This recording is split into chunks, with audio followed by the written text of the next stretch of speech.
Baik, selamat pagi semuanya.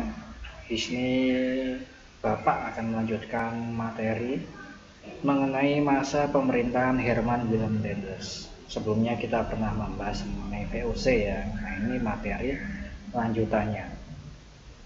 Nah, kita lihat Herman Willem Daendels berkuasa di Jawa dari tahun 1808 sampai 1811. Jadi siapa Daendels ini? Daendels ini merupakan orang asli Belanda tetapi lebih mendukung Prancis ya. Jadi oleh orang Belanda dia dianggap pengkhianat. Jadi waktu itu memang Prancis sempat menyerang bangsa Belanda. Bangsa Belanda waktu itu kalah. Dan kemudian Daendels ini lebih mendukung bangsa Prancis.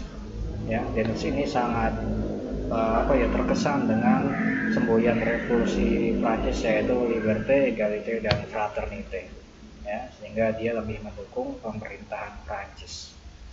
Nah, kemudian pada singkatnya dia ditugaskan oleh Prancis untuk menjaga Pulau Jawa. Nah, sebelumnya VOC kan berpusat di Jayakarta ya kan. Nah, di sini kata Jayakarta tidak ada ya, oleh Prancis kemudian dijadikan menjadi Republik Batavia ya. Jadi Herman Willem Daendels sekarang memimpin bukan Jayakarta tetapi Republik Batavia. Nah, seperti apa tugas-tugas dari Daendels? Kita akan lihat. Tugas utamanya yang pertama yaitu melindungi Pulau Jawa dari serangan Inggris. Di sini bisa kita lihat apa hubungannya dengan Inggris.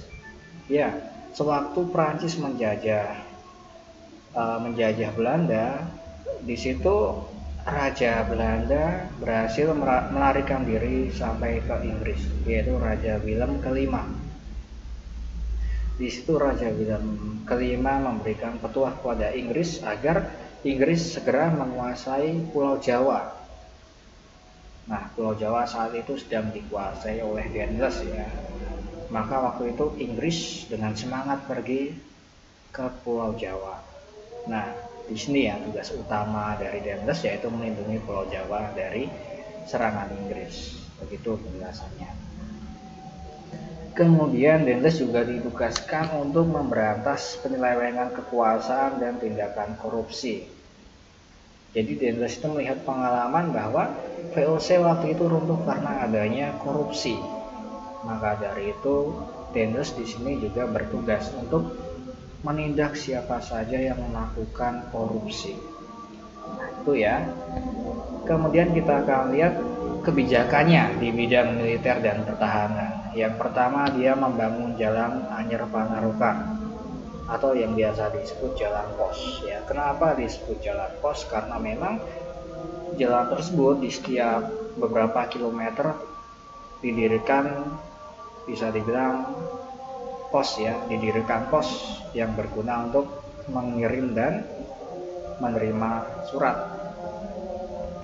Nah, jalan ini dibangun pada masa pemerintahan Daendels. Panjangnya itu dari ujung barat Pulau Jawa sampai ujung timur Pulau Jawa ya, jadi sekitar 1000 km. Dan jalan tersebut dibangun dengan bisa dibilang dengan banyak sekali siksaan dari pekerjanya ya, sampai mungkin korbannya sekitar 12.000 orang, diperkirakan 12.000 orang. Nah, selain digunakan untuk membangun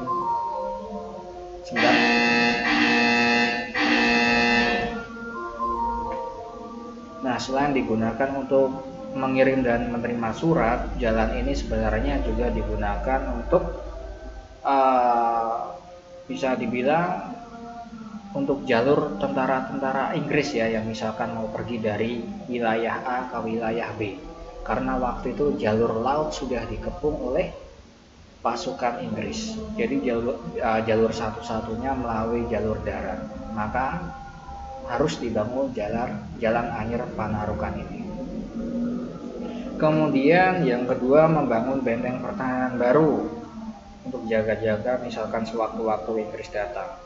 Kemudian juga membangun pabrik senjata di Gresik dan Semarang. membangun pangkalan laut di Anyer dan Ujung Kulon. Dan yang terakhir meningkatkan jumlah tentara dengan mengambil orang-orang pribumi. Nah, kebijakan ini kebijakan di bidang militer dan pertahanan ini dibuat semata-mata untuk melindungi Pulau Jawa dari serangan Inggris. Nah, di sini kita bisa lihat ya, jalan raya Pos Anyer Pangarukan. Jadi panjangnya sekitar 1000 km. Nah, kemudian kita lanjut pada bidang birokrasi pemerintahan. Di sini Denles membagi Pulau Jawa menjadi 9 prefektur ya. Ada Tegal, Semarang sampai Sumeneb. Nah, kita harus tahu dulu apa itu prefektur ya. Prefektur itu kalau sekarang bisa kita bayangkan seperti provinsi ya. Jadi kenapa Denles waktu itu membagi Pulau Jawa ke dalam 9 prefektur atau 9 provinsi ya, dikarenakan agar lebih mudah untuk memantau wilayah-wilayah tersebut. Pada zaman VOC, Pulau Jawa hanya dipegang 1 orang tanpa ada wakilnya. Nah, pada zaman Denles ini 9 wilayah ini akan dipegang oleh wakil-wakil dari Denles, jadi bisa lebih terkontrol seperti itu ya. Nah, prefektur nanti dipimpin oleh seorang prefek ya, prefek atau kalau sekarang ya seperti gubernur. Kemudian di sini juga Denles mengangkat para bupati di seluruh Jawa menjadi pegawai pemerintah. Gunanya apa? Kalau dia misalkan masih ada kata bupati ya, apalagi itu pribumi, pasti akan dirampas uangnya oleh pegawai-pegawai Belanda. Itu kebanyakan para bupati seperti itu, dirampas uangnya oleh pegawai pemerintahan Belanda.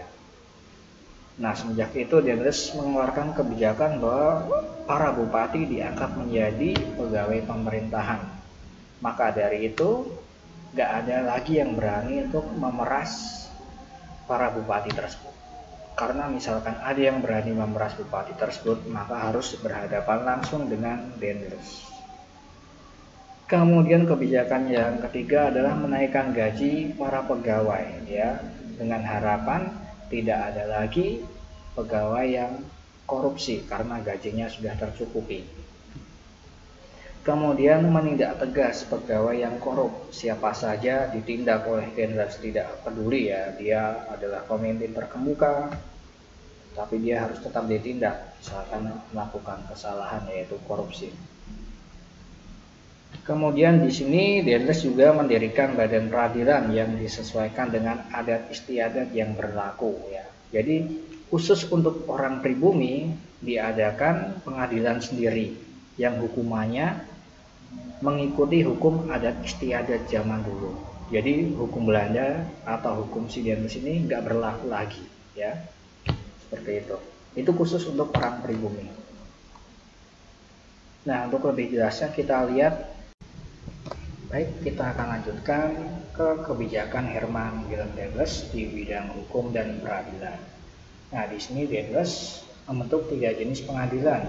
Yang pertama untuk Eropa, kemudian yang kedua untuk pribumi, dan yang terakhir untuk timur asing. Nah, di sini memang pengadilannya dibeda-bedakan ya. Misalkan orang Eropa melanggar hukum, maka dihukum di hukum Eropa. Kemudian pribumi melanggar hukum, dia akan dihukum di pengadilan tradisional ya. Jadi diserahkan pada para raja setempat. Dan kemudian timur asing juga ada hukumnya sendiri-sendiri. Nah, seperti itu ya. Kemudian juga Denles memberantas korupsi tanpa pandang bulu, entah itu hanya pegawai biasa yang melanggar peraturan atau ya korupsi ya, tetap dihukum. Kemudian kerabatnya yang misalkan kedudukannya hampir setara dengan si Denles ini juga misalkan melakukan korupsi juga dihukum. Jadi memang dalam pemberantasan korupsi dia adil ya, atau tidak pandang bulu seperti itu. Nah, kemudian kebijakan Herman Willem Denles di bidang ekonomi. Yang pertama membentuk Dewan Pengawas Keuangan Negara yang berguna seperti KPK ya. Jadi mengawasi para pegawai-pegawai Republik Batavia untuk tidak melakukan tindakan korupsi. Ya, misalkan ada yang korupsi, maka Dewan Pengawas Keuangan ini akan melaporkan kepada Dendles, seperti itu ya. Kemudian di sini juga kebijakan Dendles mengeluarkan uang kertas. Jadi waktu itu memang kita menggunakan uang yang terbuat dari tembaga, tapi sayangnya tembaga harus diimpor. Sedangkan kondisinya waktu itu Dendles tidak bisa mengimpor tembaga karena memang laut sudah diblokade oleh Inggris. Jadi Dendles mengeluarkan uang kertas, ya seperti itu. Kemudian yang ketiga, memperbaiki gaji para pegawainya agar tidak korupsi. Kemudian di sini ada pajak in natura atau kontingenten dan sistem penyerahan wajib atau verbis stella viranti tetap diterapkan. Ya, waktu itu memang yang menerapkan pertama kali VOC dan kemudian diadopsi oleh Dendles. Masih ingat ya, kontingenten itu merupakan pajak wajib berupa hasil bumi, ya. Jadi misalkan ada petani yang menanam padi, dia harus kena pajak. Pajaknya apa? Ya padinya, sebagian akan diserahkan ke Dendles. Kemudian verbis stella viranti itu apa? Jadi verbis stella viranti itu merupakan suatu kebijakan di mana misalkan para petani menanam padi tadi, nah padi tersebut harus dijual kepada si Dendles itu. Nah seperti itu ya. Nah kemudian yang kelima, Dendles mengadakan monopoli perdagangan beras. Ya, waktu itu ekonominya sudah tidak stabil lagi, maka monopoli perdagangan beras harus dilakukan. Ya, kemudian berasnya nanti akan diambil dari petani, hanya dibayar sedikit, dan kemudian beras tersebut akan digunakan sebagai bahan pokok untuk mereka makan sehari-hari ya. Kalau tidak seperti itu, maka ekonominya akan semakin merosot waktu itu. Jadi istilahnya mendapat gratis dari para petani waktu itu ya. Kemudian nomor 6, mengadakan peminjaman paksa kepada orang yang dianggap mampu, dan bagi yang menolak tentu saja akan diberikan hukuman. Itu sangat-sangat memberatkan orang-orang zaman dulu ya, yang dianggap mampu, maka kamu harus meminjamkan uang kepadaku, kalau tidak kamu akan saya hukum. Seperti itu.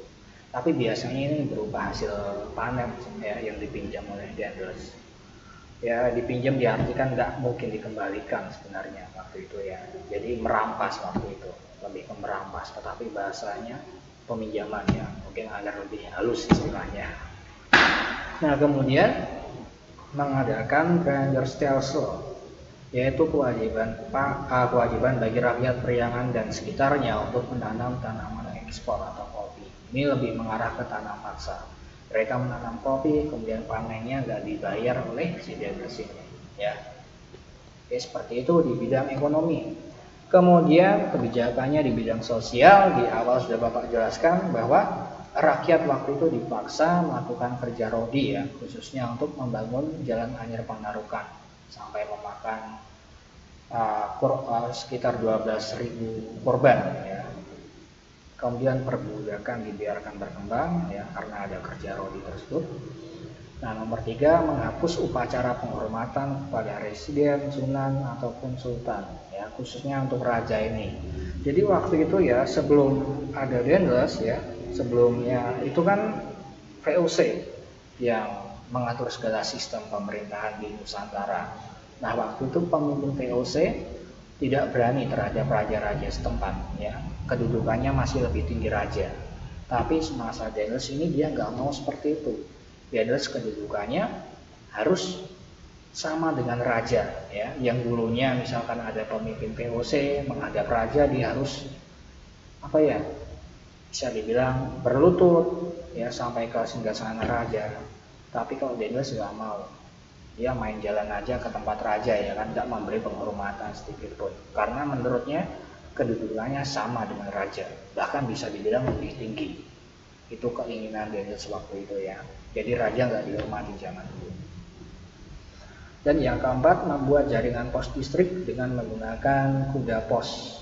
Ya, kita lihat di Jalan Anyar Panarukan kan tiap beberapa kilometer ada jaringan pos ya untuk mengirim atau menerima surat. Nah, di situ alat transportasinya menggunakan kuda ya, atau disebut dengan kuda pos. Nah, itu kebijakan Daendels di bidang sosial. Nah, kemudian akhir pemerintahan dari Daendels, nah akhirnya Daendels waktu itu jatuh. Karena apa? Karena kekejaman dan kesewenang-wenangannya menimbulkan kebencian di kalangan rakyat pribumi maupun orang-orang Eropa ya. Jadi memang anak buahnya saja nggak suka terhadap Daendels karena memang kekejamannya, apalagi orang-orang pribumi ya. Kemudian sikapnya yang otoriter terhadap Raja Banten, Yogyakarta, dan Cirebon khususnya ya menimbulkan pertentangan dan perlawanan. Nah, di sini memang Bapak katakan di awal tadi, Daendels seperti apa ya, tidak menghormati raja, ya tidak menghormati raja setempat, yang akhirnya raja tersebut nggak terima dan akhirnya melakukan perlawanan. Nah, kemudian Daendels juga melakukan penyelewengan dalam penjualan tanah kepada pihak swasta. Jadi waktu itu memang tanah-tanah milik Republik Batavia dijual Daendels, tapi salahnya di mana? Uangnya itu dinikmati sendiri oleh Daendels. Jadi Daendels ini mati-matian menghapuskan korupsi di Nusantara waktu itu, tapi dirinya sendiri malah korupsi ternyata. Nah, itu ya. Kemudian juga keburukan dalam sistem administrasi pemerintahan, karena ya memang masih banyak korupsi, apalagi Daendels sendiri malah korupsi waktu itu ya. Jadi sistem administrasinya sangat-sangat bobrok waktu itu. Baik, kita akan lanjutkan pembahasan kita ya. Tadi kita sudah membahas mengenai bagaimana runtuhnya kepemimpinan Daendels ya. Waktu itu memang Daendels bisa diibaratkan sudah gagal dalam memimpin Nusantara ya waktu itu ya. Dan kemudian karena dia gagal, kemudian ditarik dan digantikan oleh Jan Willem Jansen. Nah, siapa Jansen ini? Jansen ini adalah gubernur jenderal dari Belanda yang ditugaskan untuk memimpin Tanjung Harapan, salah satu daerah di Afrika ya. Dan kemudian karena Belanda sudah dijajah Inggris, dan kemudian Inggris datang ke Jansen untuk menugaskan ke Hindia Belanda atau menugaskan ke Nusantara gampangnya ya, untuk menggantikan si Daendels ini. Nah, kita akan lihat masa kepemimpinan si Jansen ini apakah bisa memperbaiki apa yang sudah dirusak oleh si Daendels ini. Kita lihat. Nah, Jansen ini hanya sebentar saja ya, hanya sekitar 6 bulan memimpin di Nusantara ya. Hanya dari Februari sampai September. Kita akan lihat sebab-sebabnya. Nah, di sini pemerintahan si Jansen ini sangat lemah. Karena apa? Karena dia tidak bisa mengatur prajurit tinggalan Daendels ya. Jadi memang para prajurit Daendels itu sangat-sangat meremehkan si Jansen ini, sehingga Jansen tidak dianggap waktu itu. Sehingga apa yang terjadi? Dengan mudahnya Inggris mengalahkan Jansen beserta pasukan-pasukannya ya, lewat perjanjian Tuntang nanti. Jadi tokoh Inggris waktu itu adalah Raffles ya. Nanti kita akan bersama-sama membahas mengenai Raffles. Nah, kemudian perjanjian Tuntang itu perjanjian seperti apa? Kita lihat. Nah, perjanjian Tuntang adalah perjanjian penyerahan kekuasaan di Indonesia dari pemerintah Hindia Belanda kepada Britania Raya pada tahun 1811. Nah, perjanjian ini diadakan di Desa Tuntang, tepatnya di Semarang. Di sini isinya yang pertama, semua tentara Belanda menjadi tawanan perang Inggris.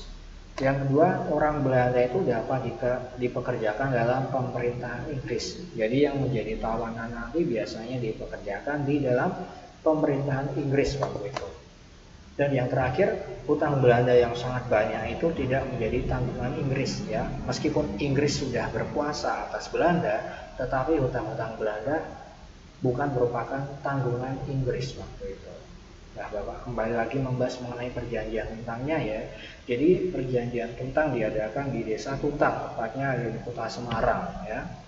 Nah, mengapa perjanjiannya dilakukan di Tuntang? Karena waktu itu para pemimpin Hindia Belanda ya, Jensen dan kawan-kawan ini sedang berada di Tuntang.